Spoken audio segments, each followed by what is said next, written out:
Ayun guys, hello at nandito tayo ngayon sa Chesapeake, Virginia. Ayan, nandito tayo sa, makikita nyo, ayan may mga truck.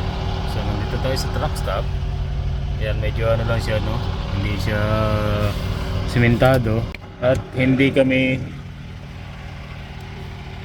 umabot sa unloading dahil matraffic. Kaya waiting kami para bukas. Then, yun pala, ito yung load namin na lumber galing Ontario at dineliver namin dito sa Virginia. So tumakbo kami kagabi, pero aabot sana kami, kaya lang hindi maganda yung hindi maganda yung kalsada, may puro traffic yung nadaanan namin. Hindi maganda yung nadaanan namin at maputik dito. Maputik yung naparkingan nating naparkingan nating truck stop. Ayan, may mga parada-paradaan ng mga truck dito. Ayan. Sino kaya? May Prince dun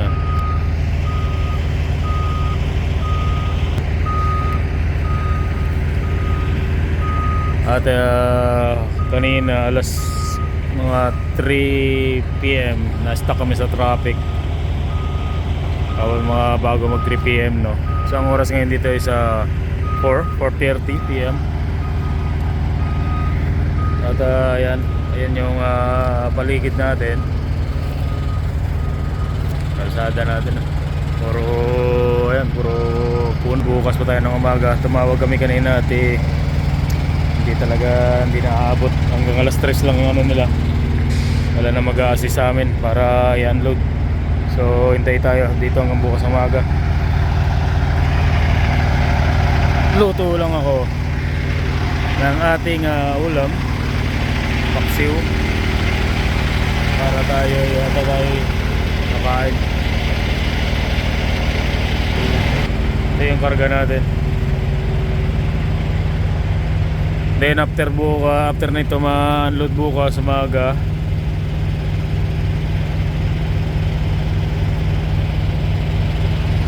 meron naman tayo next assignment. Papunta naman siya ng Petersburg, Virginia rin. Nasa naman siya, nasa about 200 kilometers. Kaya ma-unload lang ito bukas, diretso na tayo sa ating next location.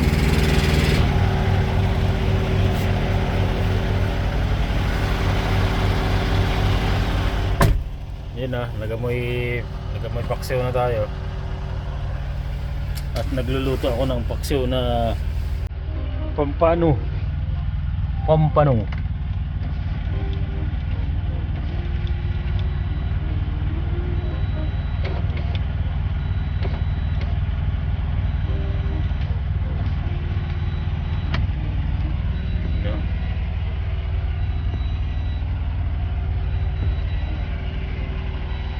Bukas.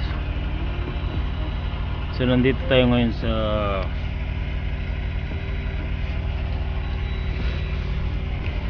yun, dadala natin to ng Kempsville.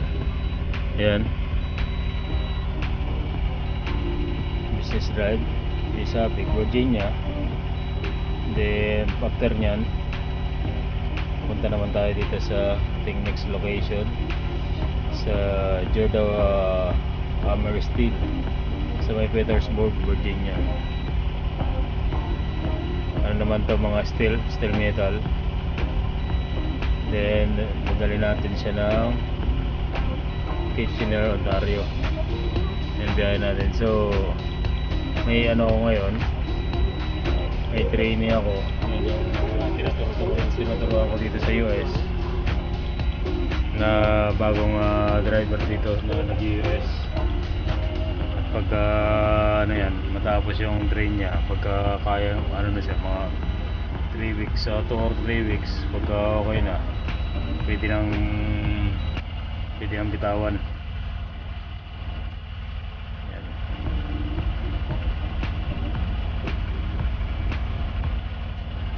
Nagluluto tayo ng ating ulam. Ano nangyari sa ating paksiw? Yan. May paksiw guys na pampano.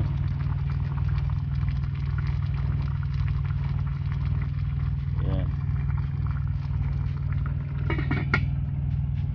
Yan ang ulam natin.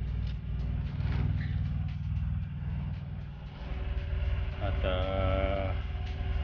kain tayo.